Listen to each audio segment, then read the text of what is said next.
सिद्धि की शादी के बाद वो ससुराल चली जाती है। पीछे रह जाती है भाभी रानी। सिद्धि के ससुराल जाते ही भाभी कहती है, अरे वाह जी वाह, सारे कपड़े मेरे।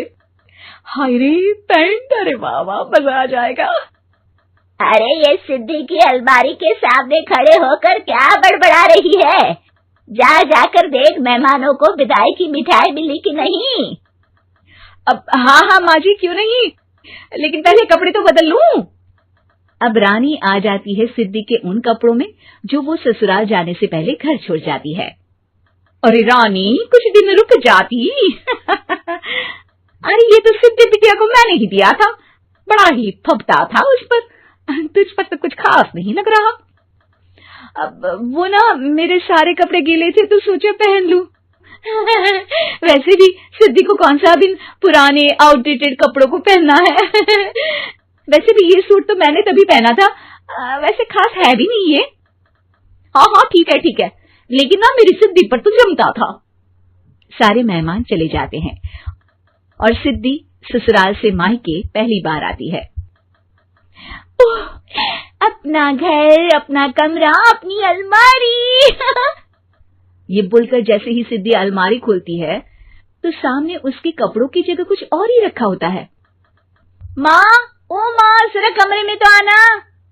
सास और रानी वहां पहुंच जाते हैं। रानी ने पहनी होती है सिद्धि की जींस और टी शर्ट। अरे भाभी, ये क्या? ये तो मेरी बड़ी ही महंगी टी शर्ट है, इसे आपने घर में क्यों पहनी है? अरे बहुत मिलती है दीदी ये चौक की मार्केट में, 150 में। ओ भाभी प्लीज, ये एरोपोस्टल है, 2000 की एक टी शर्ट। ओहो, 2000 में तो दीदी 4 साड़ी आ जाए। अब क्या बोलूं? भाभी, ये मेरी अलमारी में छोटू के कपड़े, तो मेरे कपड़े कहाँ हैं? मेरी अलमारी में? अब दीदी आपको कौन से पुराने कपड़े पहनने थे? माना भाभी, लेकिन मैं जब घर आती तो यही सब पहनती ना। अरे तुम तो बड़ी कंजूस हो दीदी। खैर, वक्त आता है जब सिद्धि ससुराल के लिए रवाना हो रही होती है। अरे रानी, अंदर से सिद्धि का गिफ्ट ले आ, लड़की पहली बार ससुराल से मायके आई है। रानी अंदर जाती है और एक सिंपल सी साड़ी लेकर बाहर आ जाती है। ये लीजिए माँ जी। सास बेटी को गिफ्ट देकर ससुराल भेजती है। अगले दिन रानी एक सुंदर सी साड़ी पहनकर सामने आती है। अरे रानी, ये तो वो साड़ी है जो मैंने सिद्धि को देने के लिए दी थी जब वो ससुराल ले जाती, लेकिन ये तूने कैसे पहन ली? अरे माँ जी, ये साड़ी तो मुझे बहुत पहले से ही पसंद थी, लेकिन चिंता न करिए, मैंने सिद्धि के लिए भी अच्छी सी साड़ी दी है। हाँ। तभी सिद्धि का फोन आता है। क्या माँ, कुछ अच्छा तो दिया होता ससुराल ले जाने के लिए। अरे पहले दिखा दिया होता। यूं चमकते हुए पैकेट में नौकरानी वाली साड़ी मत दिया करो माँ।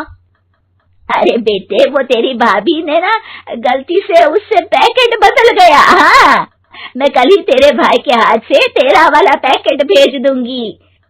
अरे रहने दो माँ, आई एम श्योर भाभी ने अभी वही साड़ी पहनी होगी जो तुमने मेरे लिए रखी थी। तुम तो समझ नहीं पाई उनको। खैर छोड़ो, मैं ज्यादा बोलती अच्छी नहीं लगती, रहने दो, आपको उन्हीं के साथ रहना है, फिर बात करेंगे। सास को रानी पर गुस्सा आ जाता है। वो उसके कमरे में जाती है जहाँ वो शादी का एल्बम देख रही होती है। रानी, मार्केट जाकर एक ऐसी ही साड़ी लेकर आ, कल प्रतीक जाकर सिद्धि के घर दे आएगा। अरे क्यों माँ जी, कितनी साड़ी देनी है दीदी को? यहाँ कोई सेल लगी है क्या? अरे चुप कर, मेरे बेटी के हिस्से की साड़ी खुद पहन ली, अब ज्यादा ज्ञान बांट रही है। एक दिन सिद्धि का फोन आता है। माँ, मेरी सास ने आप सबको खाने पर बुलाया है। सारे लोग सिद्धि के ससुराल पहुंचते हैं। खाना खाकर वो लोग निकल रहे होते हैं कि सिद्धि की सास सभी को गिफ्ट देती है। अरे बहन जी, बेटी के घर का खाना खा लिया, यही बहुत है जो आप ऊपर से गिफ्ट भी दे रही हैं। अरे बहन जी, आप भी कहाँ इन बातों पर विश्वास कर रही हैं। सास सभी को गिफ्ट देती है, लेकिन रानी को जो साड़ी देती है वो अजीब सी हरे रंग की, लाल रंग की बड़ी छाप वाली होती है। अरे छी, ये कौन पहनेगा?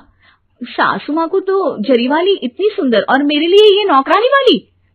अरे भाभी, दरअसल मैं जब भी घर आती थी आप वापसी में ऐसी ही साड़ी देती थी ना, तो माँ ने सोचा कि आपको आपकी पसंद की ही साड़ी क्यों ना दी जाए। बेचारी रानी, बोलती भी तो क्या। सिद्धि और सास रानी का चेहरा देखकर हंसने लगती है, तो रानी समझ जाती है कि अपने ही बिछाए जाल में वो फंस चुकी है।